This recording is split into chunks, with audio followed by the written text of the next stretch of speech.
Yo trabajo con estrategia.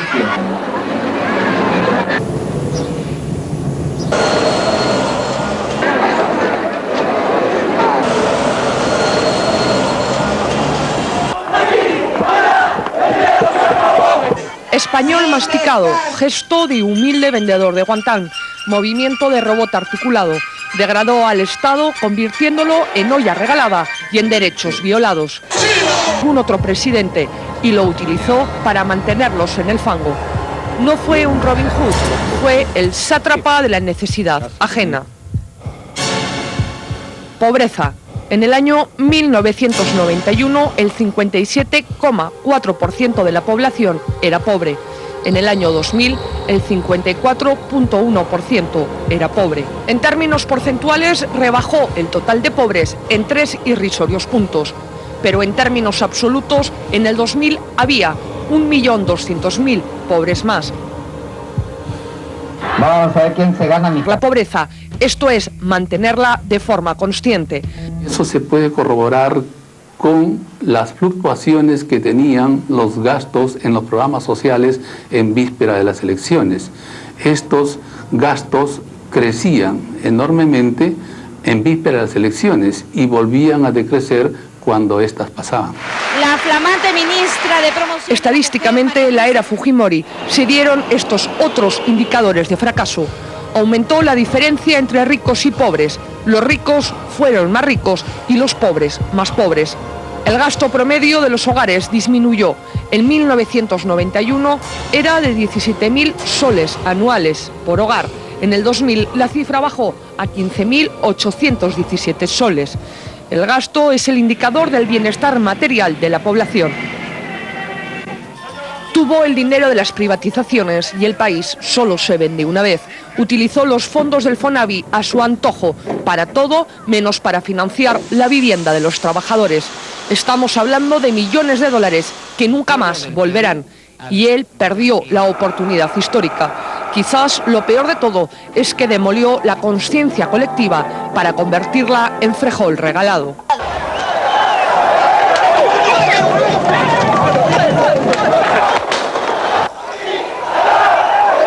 Los mineros, que sumaban unos 2.000, se trasladaron hasta las cercanías del CCD, donde fueron inmediatamente dispersados por la policía. La única forma de sacar a los pobres de la pobreza es generando fuentes de trabajo, y Fujimori tampoco consiguió esto. Con honradez, tecnología y trabajo saldremos adelante. Demolió los derechos laborales y no generó más trabajo, ni consiguió que las empresas fueran más productivas y competitivas. Aquí la realidad en forma de cuadro. Los contratos en negro pasaron del 34% en el 90 al 46% en el 2000. Los contratos flexibles del 25% al 26% en el 2000. Y los contratos permanentes del 40% al 25% en el 2000. La informalidad laboral pasó del 52,7% en el 91 al 59,2% en el 2000. Nunca hubo tanto ambulante.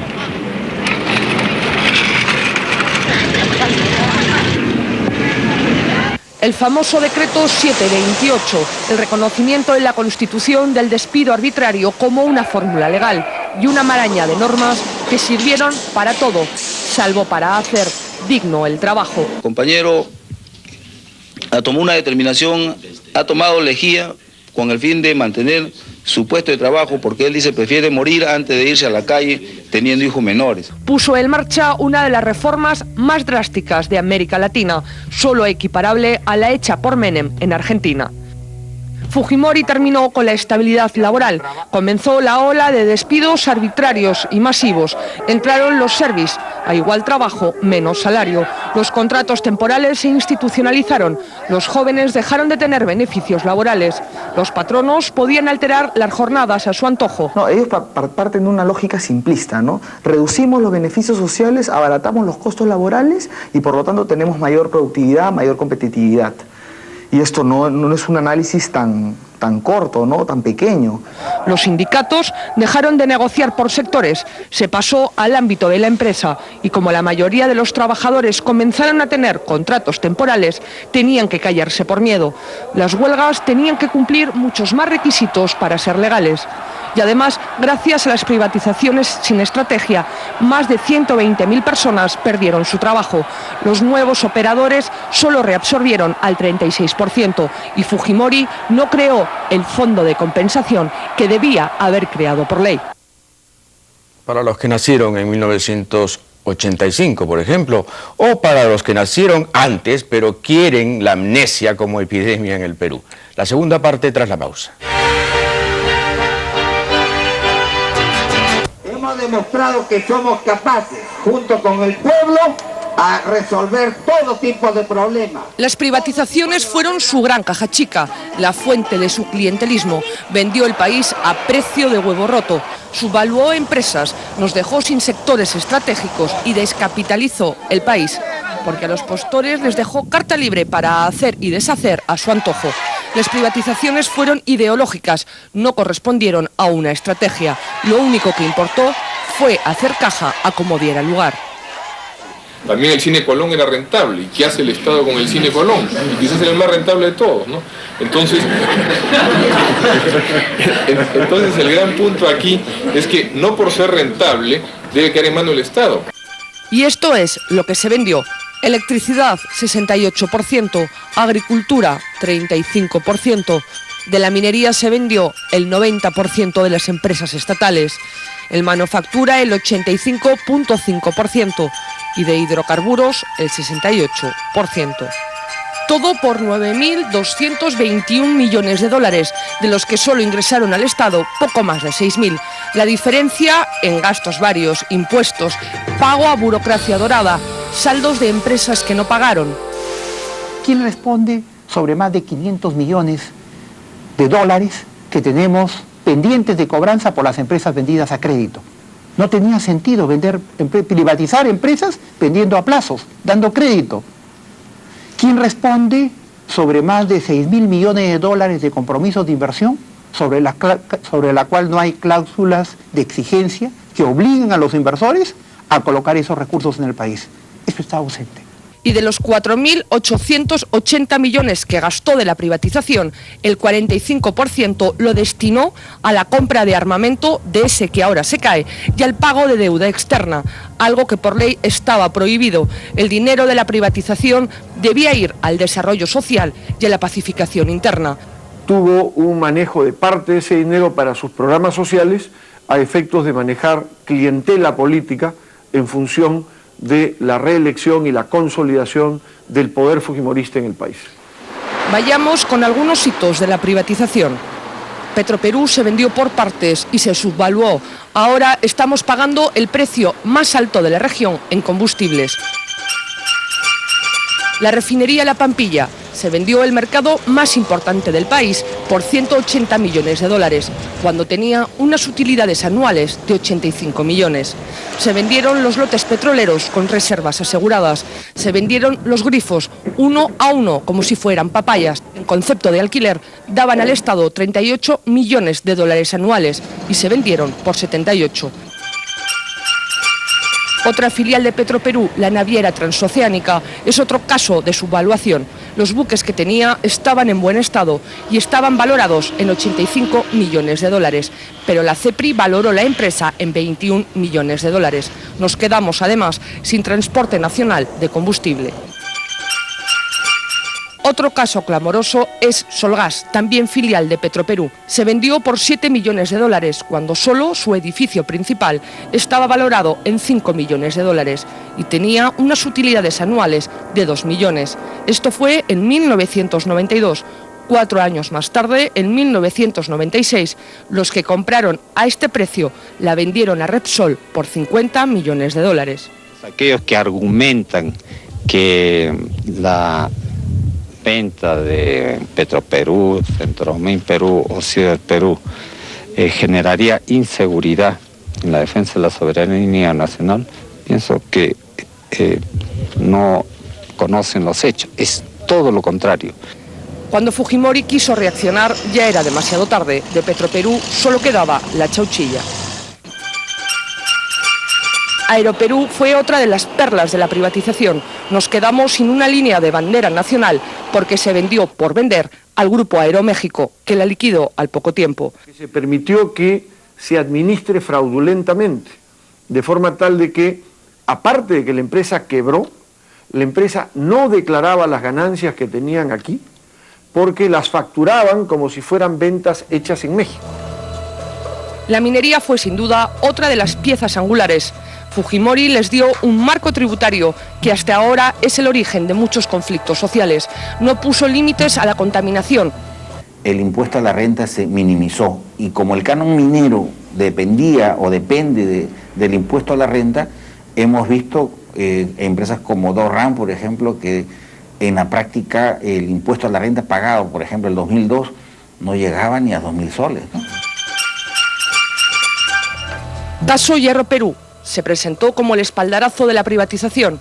Se valoró en 22 millones de dólares y la empresa estatal china Shougang la compró por 120 millones de dólares, más el compromiso, hasta ahora incumplido, de invertir 150 millones de dólares más. Se les vendió las reservas de cobre y hierro por más de 200 años. Ahora la empresa china lo que ha creado es un grave conflicto social. Contamina, paga salarios de miseria, pero exporta 120 millones de dólares al año. Seguimos con la minería. Centromin era la principal minera del centro del Perú, era una empresa integral. Doerram compró una parte, Volcan la otra. En los dos casos no pagan casi impuestos, contaminan, no han cumplido con sus compromisos de inversión y tienen utilidades millonarias. Se vendieron a precio de risa. Por ejemplo, el yacimiento de Cerro de Pasco se pagó 61 millones de dólares cuando tenía utilidades de 20 millones al año. Nosotros evitamos y hemos tomado en este momento el local a fin de evitar que en este gobierno, que ya está en las postrimerías, se llegue pues a una coligazón a entregar pues a unidades estratégicas que son de interés del país. Minero Perú también se regaló. Solo un ejemplo, por el yacimiento de cobre de Quellaveco se pagó 12 millones de dólares y el compromiso de invertir 2.800 millones más. Y hasta ahora solo se ha invertido 70 millones. La misma empresa que compró Quellaveco pagó por un yacimiento en Chile, que era la tercera parte, 180 millones de dólares. Y además se privatizó la luz, el teléfono, vendimos la carne y nos quedamos con el hueso. El Estado ha recibido menores impuestos, el público ha pagado las altas tarifas que han financiado en última instancia la inversión y las empresas ya privatizadas, las empresas privadas, en muchos casos, en la mayoría de casos, tienen tasas de rentabilidad, por decirlo de una manera, extraordinarias o anormales, ¿no? Hizo del país una combi, nos llenó de carros de segunda, trajo las AFP sin condiciones. Definitivamente fue el hombre guantán, cobertura transparente, fondo triturado. Él sí que cumplió con perder una oportunidad histórica. Al fin y al cabo, era un japonés sin respeto por el país que lo acogió. ¡Chino, chino, chino!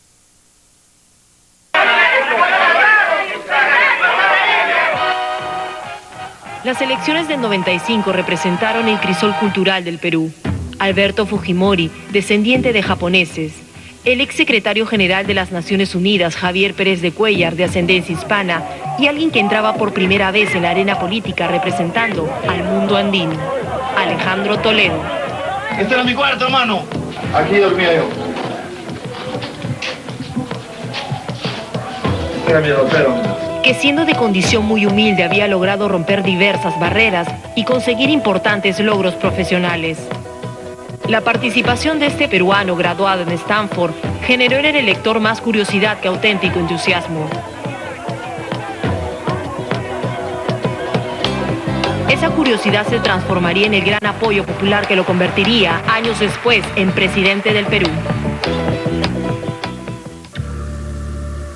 Alberto Fujimori fue reelecto con una abrumadora mayoría y de inmediato puso en funcionamiento la maquinaria reeleccionista para el 2000. La bancada oficialista del Congreso, impuesta con el autogolpe, contradiciendo la Constitución y buscando la segunda reelección, presentó el proyecto de ley de interpretación auténtica. Interprétase de modo auténtico que la reelección a que se refiere el artículo 112 de la Constitución. Fujimori pretendía quedarse en el poder por 5 años más, pero el máximo organismo judicial, el Tribunal Constitucional, votó en contra de esa ley declarándola inaplicable. El presidente de la República puede serlo por 2 periodos de 5 años cada uno, y cuando multiplica 5 por 2 dice que es 15, es decir, que va hasta el año 2005. Y no se preocupen que en el año 2005 va a decir, ay, me equivoqué, comencemos a contar de nuevo.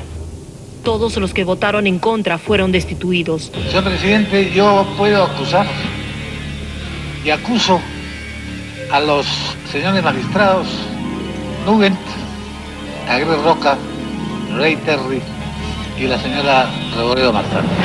Se eligieron nuevos magistrados y la ley se aprobó. El plan de Fujimori para perpetuarse en el poder se había cumplido.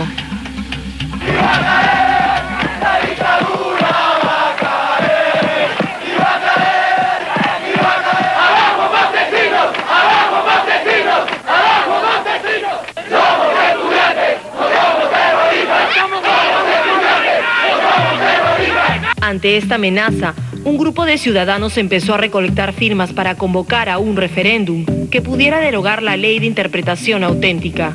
Era el 10% del padrón electoral, en ese momento 1.250.000 firmas. Y el Foro Democrático asumió el desafío.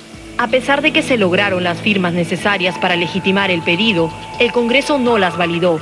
Se sometió a votación y no se consiguieron los votos necesarios. No podemos aceptar que haya fraudes electrónicos. No podemos aceptar que quienes se presentan como mensajeros de la voluntad popular, al final lo que están haciendo es limitando esa voluntad, despreciando esa voluntad, presidente, pretendiendo enseñarnos a nosotros lo que no son. Pensar que allí está la verdad de un proceso que no se ha seguido, de una verificación de firmas que no se ha efectuado, de un trámite que no ha tenido ningún sentido. Que allí está la explicación, señor, de lo que ha ocurrido. Por favor, eso no lo cree el más ingenuo de los peruanos. Menos aún, viniendo de quien ya tiene una trayectoria de investigación inmaculada. Quien nos ha dicho en el tiempo que aquí hubo autosecuestros donde hubo secuestrados, que hubo autotorturas donde hubo torturados. La que ha visto las interceptaciones telefónicas en todo el Perú, ella nos va a decir que ha investigado. Háganme el favor, señor presidente. Por el sí, 45 señores congresistas. Y por el no, 67. Y una abstención.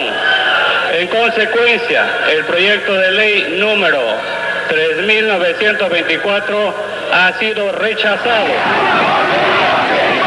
Como consecuencia, se inició una auténtica resistencia liderada por estudiantes universitarios, que sin ninguna consigna política ni manipulados por nadie, ejercían su derecho a protestar y a reclamar una libertad cada vez más atropellada por el régimen.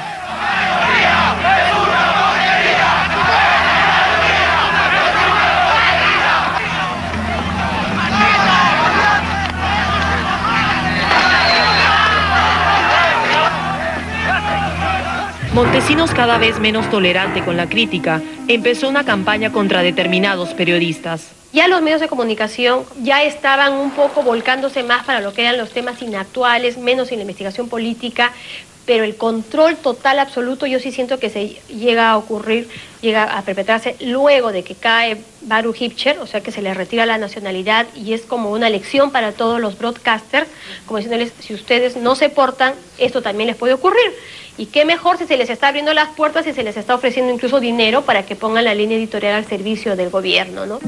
Se expulsó del país al dueño principal de Canal 2, Baruch Hipcher, por haber involucrado a Vladimiro Montesinos en varias denuncias sobre corrupción.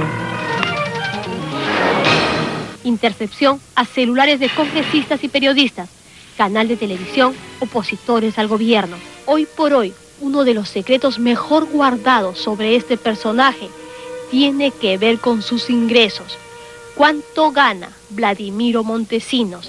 Se trata de una información tan reservada que ha sido negada incluso al Pleno del Congreso. Los socios minoritarios que Recibimos a través de información de agentes de inteligencia para atentar contra el periodista César Hildebrand. Y aquí está esta fotografía que pertenece a una agente llamada Susana Saavedra.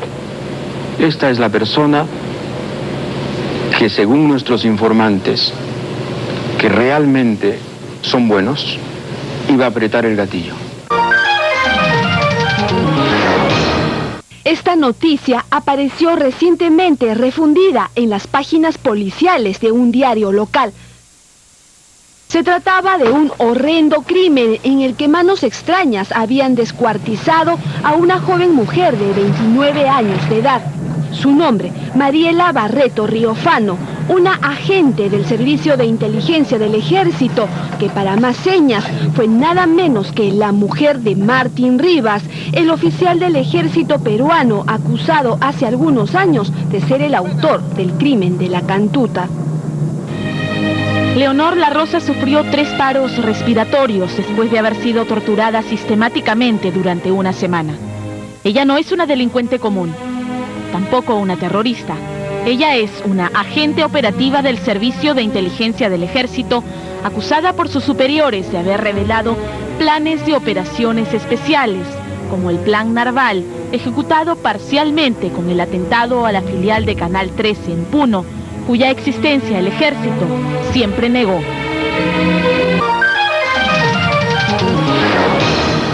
Hoy por hoy, uno de los secretos mejor guardados sobre este personaje tiene que ver con sus ingresos.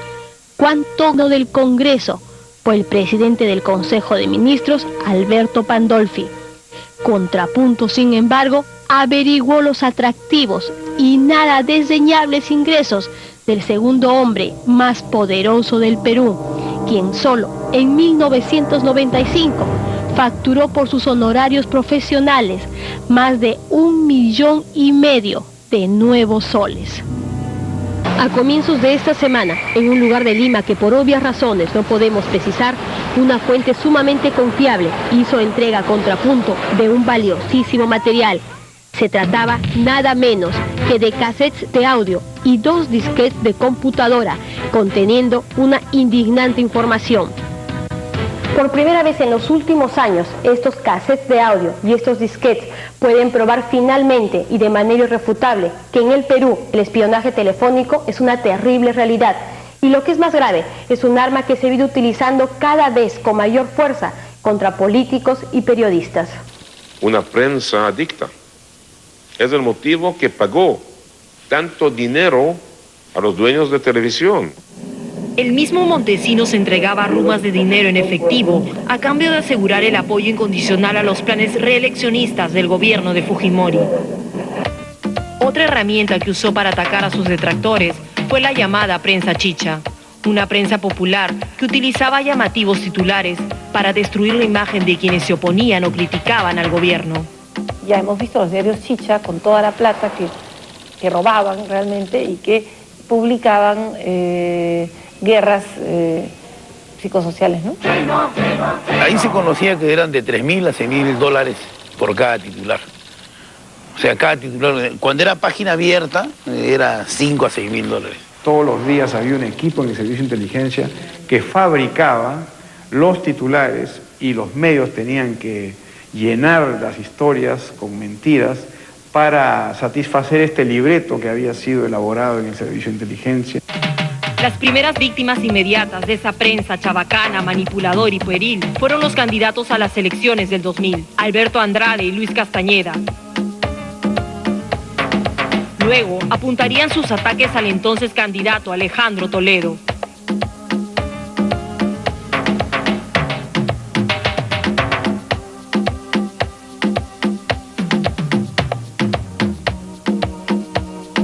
En esas elecciones, Fujimori, contra viento y marea, decidió participar.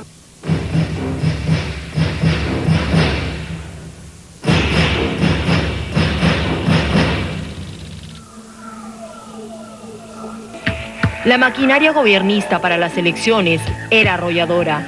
Los fondos del Estado se usaban a diestra y siniestra. Ante esto, se hacía necesario un frente de oposición con una candidatura única. El primero en plantearlo, sacrificando su opción independiente en favor de algún otro candidato, fue Alejandro Toledo. Ese gesto de desprendimiento